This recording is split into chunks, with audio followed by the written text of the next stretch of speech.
Shots in the Dark contains graphic depictions of events that may not be suitable for all listeners. We encourage all of our listeners to be open-minded and engage in dialogue with us through any of our social media accounts or email.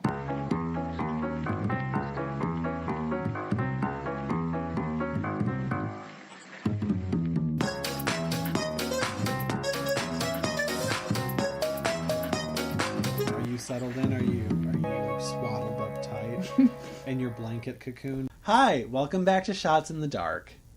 I'm Ty. I'm Whitney. In case you didn't already know. Yeah. We sound alike. So hello and welcome, and hopefully welcome back. Should we take our shot skis? Yeah, I was thinking we should take our shots. Yeah. Back to whiskey, my first and only love. Cheers. Cheers. It's the tail end of flu season. Everyone's getting a little bit sick, especially here in Chicago, where the temperature the other day was about 50, and then it snowed like 2 days ago. Yep. That's about right. Yeah, because what's up, April? So who are you going to tell me about this week? What are we doing? No, I'm not doing anything. It's just going to be dead air. It's going to be 25 minutes of banter. Oh, that's why it's true like crime. It's dead air right? because you killed it. Oh, God. Oh, God. Lydia Sherman was born in 1824. She was known as the Poison Fiend, America's Queen Killer, the modern-day Lucretia Borgia, and the Derby Poisoner. She was orphaned at 9 months and was raised by an uncle. Not 100% sure why that happened. She had a pretty decent childhood. Nothing weird or out of sorts had happened.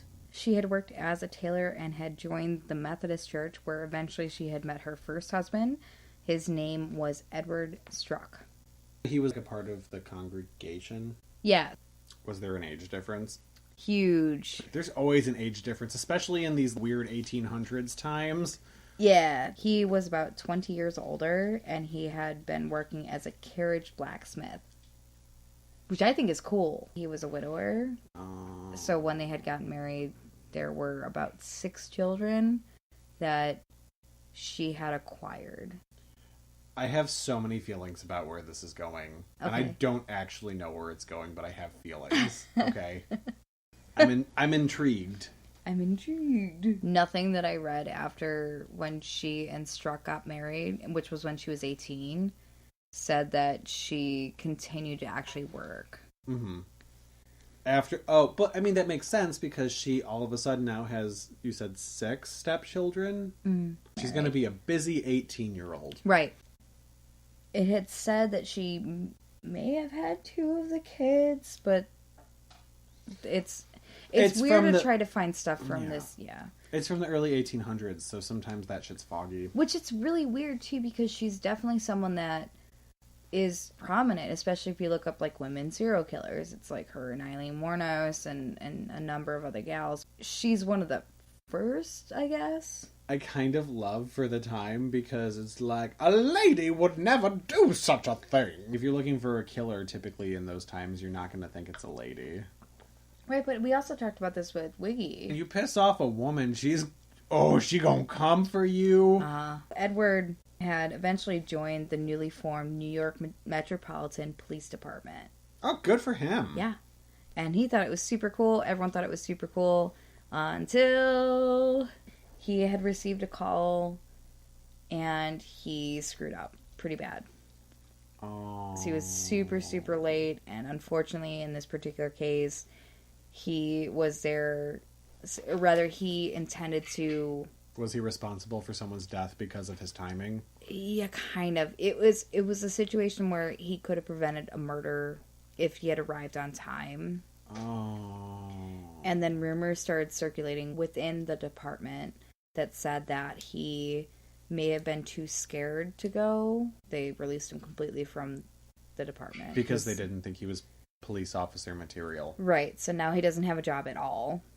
Oh, and he's got all the kids at home. He's got his very young wife.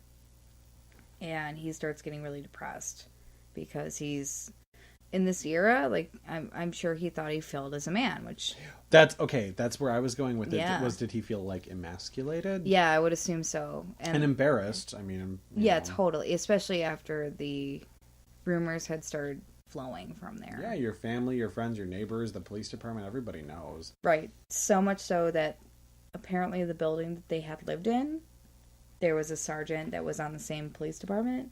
Uh-huh. That's awkward. He had suggested... this is really sad. This moving? is so sad. It's he so suggested sad. Moving? No. So the sergeant had suggested that she would, quote-unquote, put him out of the way as he would never be good again. Like kill him? Yep. He had supposedly given her instructions and where to purchase arsenic and also, obviously, how to use it. Wait, the other sergeant in the building gave Lydia... Oh. Yeah, so Lydia... Oh, I get to use a fun word. They were in cahoots! They were not in cahoots. Apparently, like I said, it's... Semi-cahoots? It was just suggested that maybe because he's depressed and he's obviously aging, that it just be done with. I feel like that was suggested in a real vivid, kind of detailed sort of way.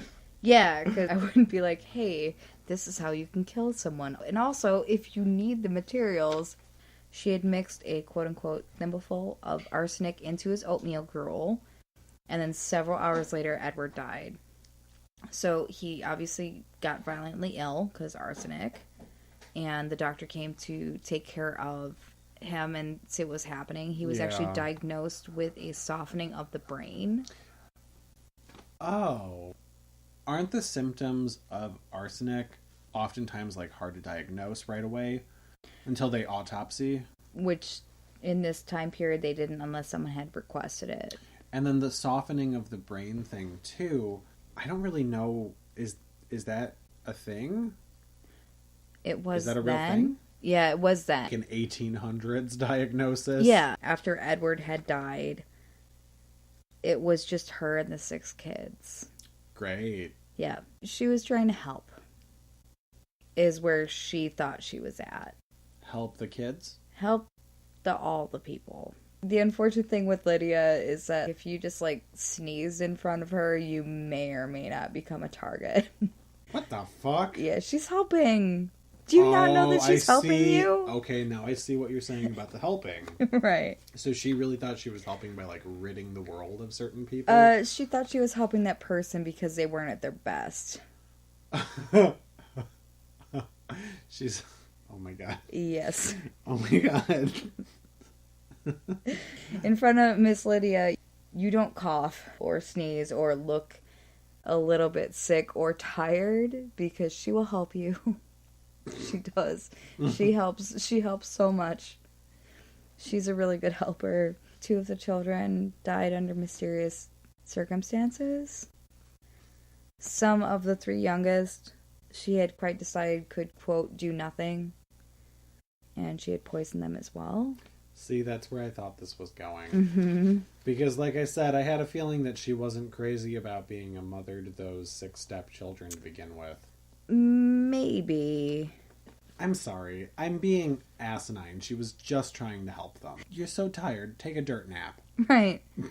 So she actually, while she was with him, the 14-year-old son had earned about $2.50 an hour, like $2.50, obviously in that time period. Pretty sizable amount as a painter, but he had gotten, quote, painter's colic, and she thought he was a burden.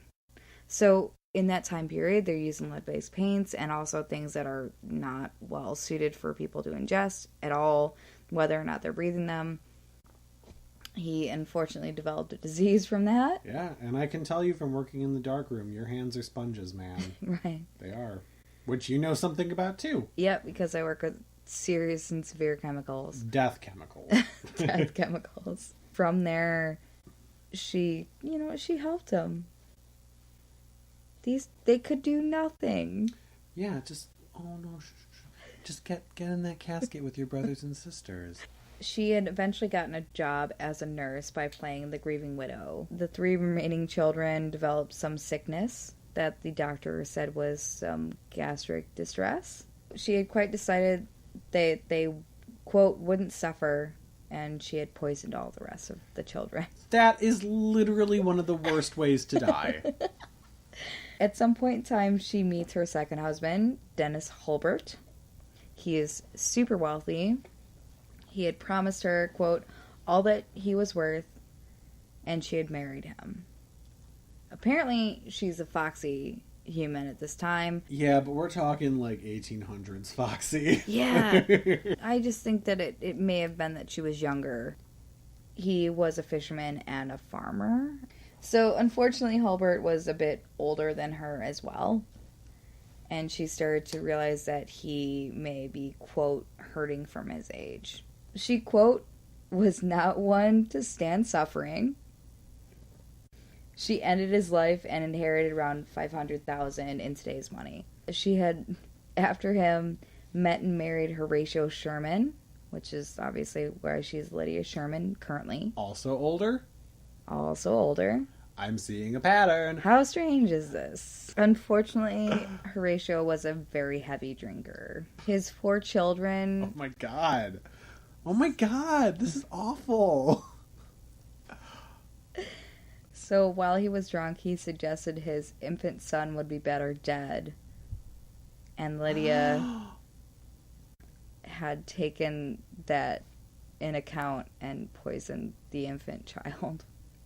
Like a legitimate infant. Yeah, the infant was not well, period. Fuck you in your face. That's a baby. Right. Not that it's ever okay, but I mean, I'm just saying it's a baby. I literally just want to hold my dog right now. I can't help you. We have Ziggy, he has no fur. But like, he didn't mean it. He said it because he was fucked up. No, he was drunk. And sometimes, obviously, you say things when you're a bit sassy. So she had actually poisoned the baby's milk. Yeah. But also with arsenic, so nothing good is coming from this. It's not like a peaceful surrender into the night. It was horrible for the child, period. It's horrible for anyone that takes arsenic to a lethal dose.